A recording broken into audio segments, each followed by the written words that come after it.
Hi,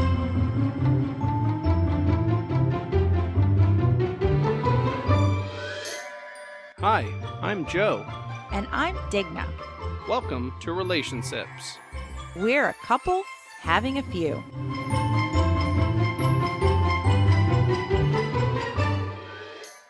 So I've decided we're going to name our episodes. I may not mention the name in the middle of the episode. I might take some time afterward to actually give it a name. But this one is going to be named Quarantini. So you've probably seen the little meme on the internet or whatever that says something akin to the drink that you have during this quarantine period where everyone's supposed to socially distance themselves. So they call it the Quarantini. So it's exactly like a regular martini, but by yourself. When you're planning on having martini that evening, you usually either have the things at home or you make a trip to the store and get what you need. However, this is a quarantine situation, pseudo quarantine situation. And rather than running out to the stores and saying, hey, we need some whatever, we said, hey, let's just make one out of whatever we got. So what'd you make for us? I did have vodka, so it's always good to have vodka. Obviously. Had some vermouth, and I had a sandwich today. With my sandwich, I had a pickle, the last pickle in the jar, so because I don't have the olive juice for a nice Maybe dirty martini. Maybe that should be the title of this episode. The last pickle. The last pickle. Sounds very ominous. So I made it with pickle juice instead of the nice olive brine. So I'm going to go ahead and make these up real quick. So I've already mixed it, and I'm going to give it a good shake. I would just like to say there was this one time I was at a schmancy-ish bar with my mom and a couple of friends and my cousin, and they were serving this martini. It was just called, just a basic pickle martini, which I guess that's a basic thing. Did not know it was a thing. It was named after Snooki.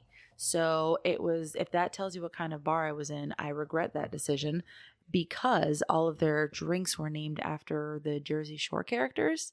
And that should have been the first sign that I should have walked out. So yes, this was called the Snooki because I'm sure there's a reason, like maybe she liked it, whatever. She's a tiny little gherkin. I don't know. I know she's small. That's all I know about her. She's small and orange. So not like a pickle. But, well, what everybody on that show was orange, but she was just tiny. So she was more Oompa Loompa-ish than the rest, I would guess. I've never watched the show. So we've got ourselves this nice Quarantini. Ooh. And this episode, we're just going to actually talk about martinis. Not that we are aficionados, but we do have a couple of cool stories that kind of go with the martini. And I feel like you love them or you hate them. There's not like a, oh yeah, I guess they're kind of all right. You're like, dirty martini or not dirty martini. What is that? Just a martini? A vodka martini. Or you're like, that's disgusting. So there is no in between here. But if you are in between, I'd like to know why it's in between for you because I feel like it's a love-hate relationship. Yeah. Well, I know first off, neither Digna nor I are fans of gin. No. So gin is kind of right out there. I am a not fan. We are not gin fans. So that was right out. So I remember, Digna said she didn't remember this exact thing, but I remember being at Meg O'Malley's in downtown Melbourne. And I was like, Meg O'Malley's and get it a martini. Makes total sense. Yeah. You know what? I want a martini. And they're like, I've seen things where like, extra dirty. Just, I don't know if it was like an innuendo type thing. So we were just trying to be adults. Yeah, exactly. We were trying to adult and we were, 25 years old maybe. So I was like, yeah, I'd like a dirty martini. Can you make that with vodka? And they're like, sure. Lo and behold, they brought it to me. It had the olives in it. Historically, I did not like green olives. As a child, I did not like the green ones. It took me a while and I really ended up liking the regular black olives. But I did not like, for the life of me, the green olives with the little... It's a very strong flavor. Yeah, I just didn't like them. If you're a kid, you don't like olives or mustard or onions or anything stinky, generally. Yeah, so I did not like them. Garlic. So into my adulthood, I didn't eat green olives. Just was not going to eat a green olive because they're bad. They're bad. So I decided I decided to go ahead and be an adult here. So lo and behold, I'm going to take a sip of this thing really quick. See what Oh, we yeah. got. By the way, this has not been tasted. So Cheers. wish us luck. I don't hate it. It's not the worst martini I've ever had. There's a lot of pickle juice in there, isn't it? No. No?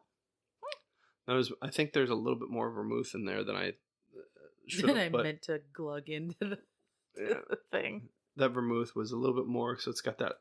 Even though vermouth doesn't have a strong flavor, I can tell it's in there. So I don't hate it. I actually like it. good old Quarantini.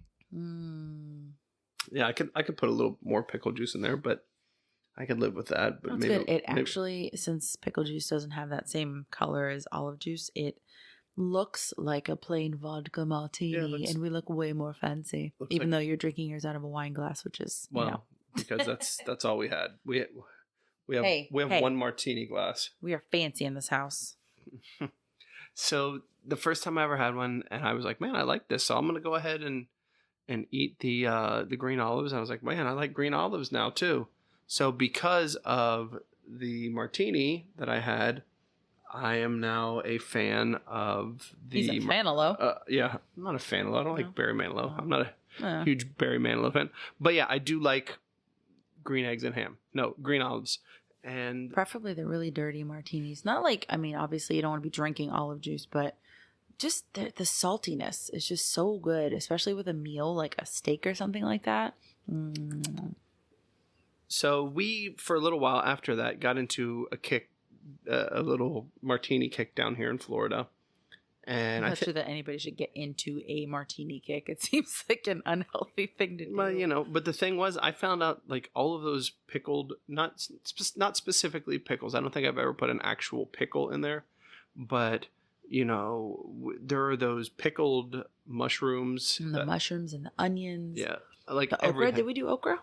Pickled okra? Probably. I mean, so yeah, we pretty much just put an entire pickled salad. Ooh, we should make a Valentine's one with pickled beets. Covered it with, it would be a little bit sweeter, yeah. But we covered it with your vermouth and your vodka and your pickled everythings, and it's a meal. We had a vodka martini and a salad. Exactly. That's just like it was almost the way people do their Bloody Marys, where they put all sorts of stuff inside of Bloody Marys. That's almost the way my martinis. I mean, they weren't even dirty. They were a salad bar. I mean, that's what it was. It was a salad bar. Salad bartini. Salad bartini. I like that.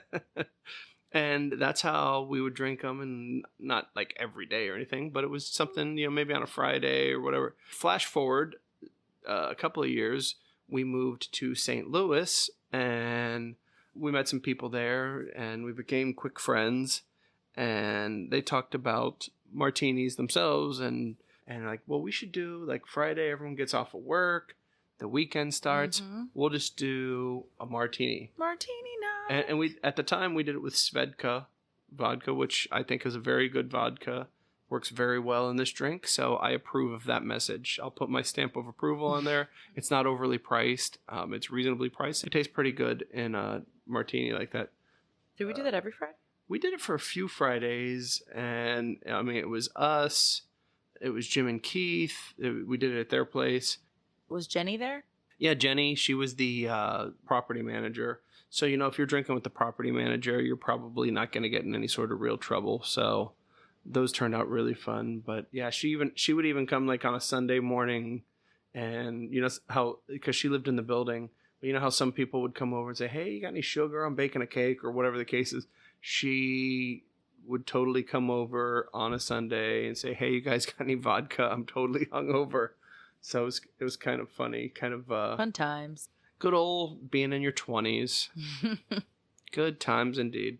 So yeah, we drank martinis for a while, thinking we're super fancy. We also had a really nice set of, I mean, not nice, expensive, but just a matching set, I should say, of nice size martini glasses. But those tend to go the way of the cement floor when you have a cement floor. And we lost many of them, rest in peace. Which is why I'm drinking out of a wine glass right now. But we now. do have one left. So I will say that we have one relic left from 2010? So 10 years ago. I think the last episode we talked about something and realized that it was 10 years later that it happened. And now we're talking about a 10-year-old martini glass. So Yes, I will raise this one last glass for all of the fallen homies, 3 of them to be exact, because we did have cement floors in St. Louis and they did eat up a lot of glassware. It was just, yeah. Lone Survivor, the story of our martini glass. I feel like you could at least write like a 2-page story about that. I mean, especially if it's double spaced. Size 14 font. Exactly. And then hitting the space bar twice at the end Very of the sentence. small margins. No, large margins. Which way? Large margins. Yeah, I think large margins. Fewer words on the page. So yeah, that was our martini foray. That was our foray into martinis. Soiree is, I think, a party. Yeah, no. I mean, we had martini soirees. Yeah, we did. After our martini forays. But I would say this is probably my first martini in, I don't know, a few years, I would say. It's been a while. No. I would say, I think you had one fairly recently. Yes. I have a picture of one within the past 2 years that you made me one day at the end of work. But yeah, I mean, they used to be bi-weekly. Twice a week? No. Once every other week? Bi-monthly occurrence. Bi-daily. Breakfast, dinner. I mean, it was definitely your little salad lunch. Like, it was. Actually, I think what made them more accessible when we were into them is that at the time I was working second shift. So, you work second shift and things get all wonky. And also we didn't have kids and all that. We lived in in the city in an apartment. So all of those things combined, I was getting out of work around 2 a.m. So with me getting out at that time, he usually would try to stay awake and greet me when I got home. And a lot of times it was with a martini, which I used to refer to obnoxiously and often as a martini.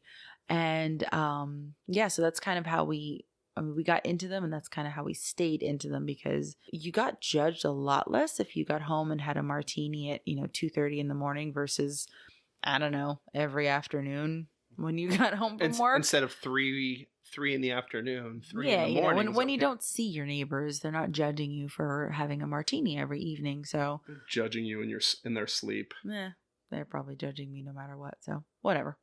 That is the first one I've had in a while. For a Quarantini, I would say it is more than acceptable. Yeah. I guess speaking of quarantine, I do have to do my part. Everybody, be smart. If you don't need to go out in public and be with other people and, get in their face and sneeze in their mouth and things like that, just, hey, be home, be safe, enjoy your family. And that's a general rule. Just don't sneeze in people's mouths. Ever. And also enjoy your family. Make that a general. That's also a general rule. A very good general rule to live by all times of the year. I mean, honestly, we've lived where we live now for 2 years or almost 3 years actually, and we built ourselves a nice little seating area, little sitting area outside, and we like to sit out and we just enjoy the weather. It's nice. We've got a nice oak tree, so it covers up a lot of the sun, and we end up with a nice breeze coming through. So it's really pleasant, and we hardly ever see anybody ever outside for any reason. Mind you, we do live in Florida in a townhome community where most people are snowbirds, but still nobody's ever outside. And I mean, the last couple of days we've seen people, I mean, not as many, still not sitting on the porch kind of the way we are. We saw people just kind of hitting a volleyball around and playing with like little, I don't know, racquetball type game. So it was kind of neat just seeing that just the last couple of days where, unfortunately it takes a little bit of stir craze to get you away from the television, to get you out. Apparently you can only like social media and Netflix so much before even that gets boring, which is kind of refreshing. Not that any of this is good, but if you're going to try to look for any good in any bad situation, that's our good, is people are getting out, they're getting more fresh air. And you get to wave at more neighbors, which is kind of cool because we're normally just the crazy neighbors outside. And waving does keep you at that socially acceptable distance. Yes, I will wave at you from many, many feet away. Yeah, so you're good there. And I mean, like we went on a little bike ride today, and while we were riding on the bike ride, we saw people just sitting on their front porch, and just enjoying the weather. Is kind of perfect right now, so everyone's just sitting outside. So obviously there is a downside, and there are people getting sick. Do your part to stay healthy and stay away from any compromising situations, but it actually did my heart a little bit of good to see people just outside sitting, even if they're just sitting on a rocking chair on the front porch, enjoying the weather, hearing the birds, things like that. I mean, we got butterflies all around. It's just beautiful out right now. So You're right. I should have a quarantini tomorrow whilst messing around in my garden. And because we have a butterfly garden. So yeah, I will martini it up while martinis with monarchs. Sounds like a good episode there. I don't think they're going to have a lot to say about it, but yeah, just And how do you feel about that, Mr. or Mrs. Monarch? Me as well. But yeah, just kind of, if you can, and we understand that some people can't, and we understand that it is not an easy thing for everyone to do, but if you are able to stay home, if you are able to kind of self-quarantine and keep you and your family as healthy as you possibly can, then please do. And if you are out there working in whatever capacity, we do thank you. Thank you very much for everything that you're doing. Well, we've reached that time again. I don't know that that's necessary, but we'll call it like the intro music. We are going to be listening, or we're going to be going through our pod deck. So once again, pod decks are a deck of cards with little talking points for a podcast. So I think they're really cool. If you are listening and you have your own podcast, I think they're a cool little just conversation. Even if you do it at the end like we do. I mean, they even have ones that are entire show ideas, but they're kind of neat. So I'm going to go ahead and hand the deck over to Digna. She's going to choose a card, a good one this time. No, I'm just kidding. I don't know how you can possibly choose a good or bad one. What is your reoccurring nightmare? What's your reoccurring nightmare? Wow, I do have one of those. Like that you've had recently, or one that you had as a kid? It is one I've had only as a child, but it impacted me enough that I still remember it to this day. And this is one I think I might have told Digna about in the past. We've been married for 1,000,000 years. Of course I've heard it. But they haven't. We've been married so long, I was still a child having that nightmare when I got married.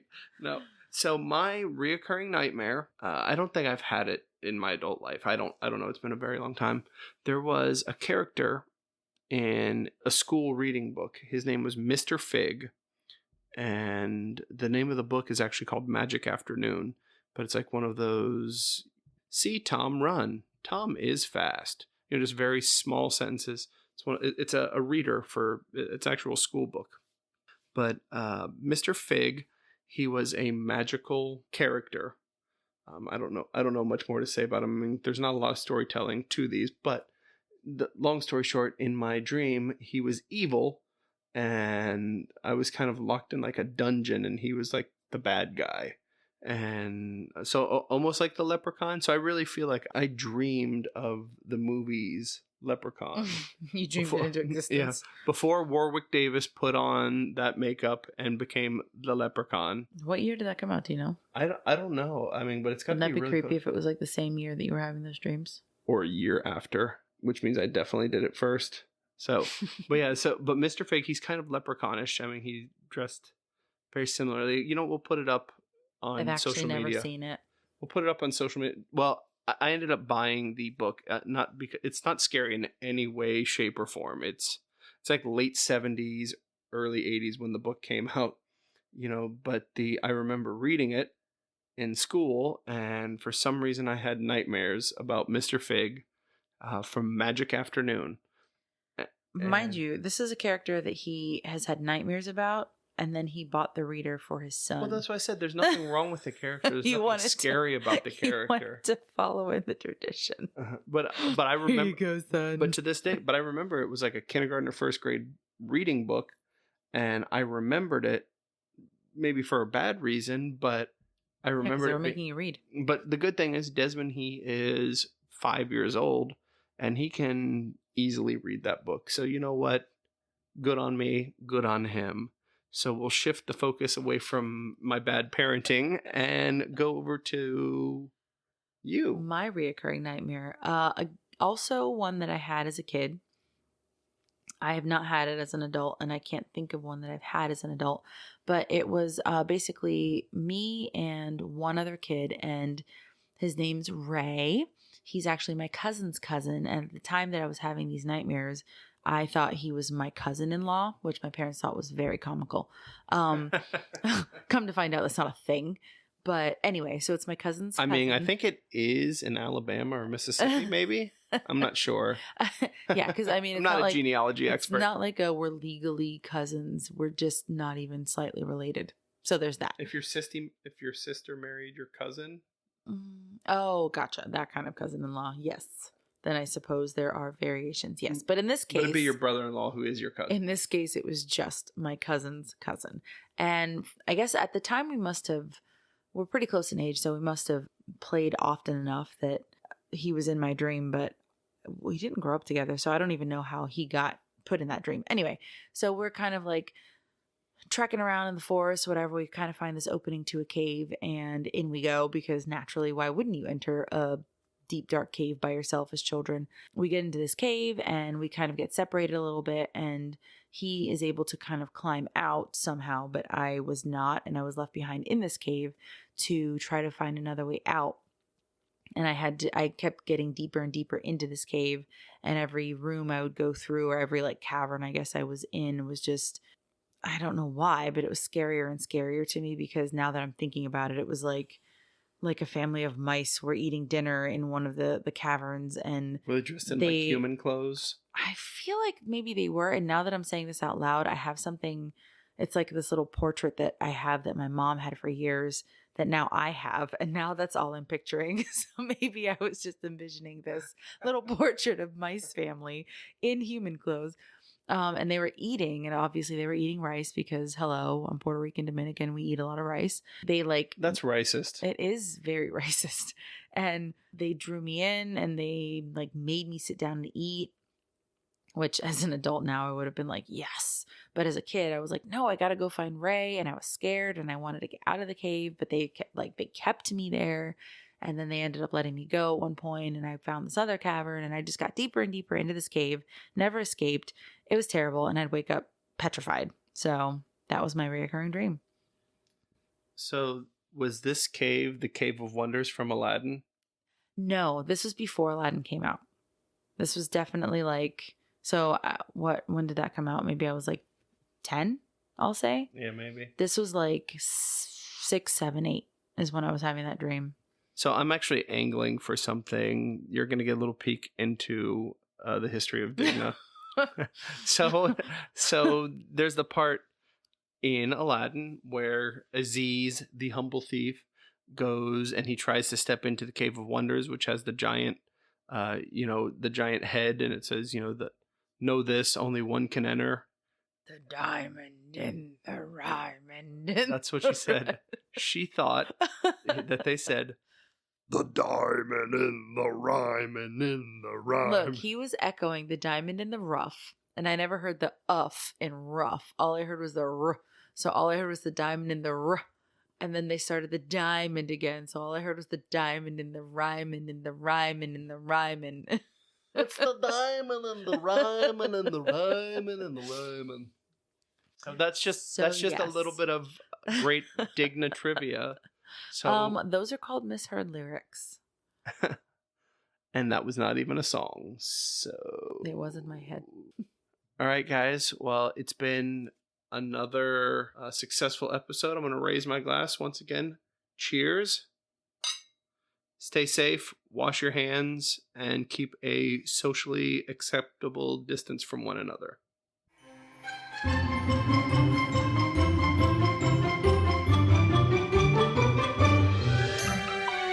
This has been a Getting to Know Brews presentation. Music provided by purpleplanet.com. That's purple-planet.com.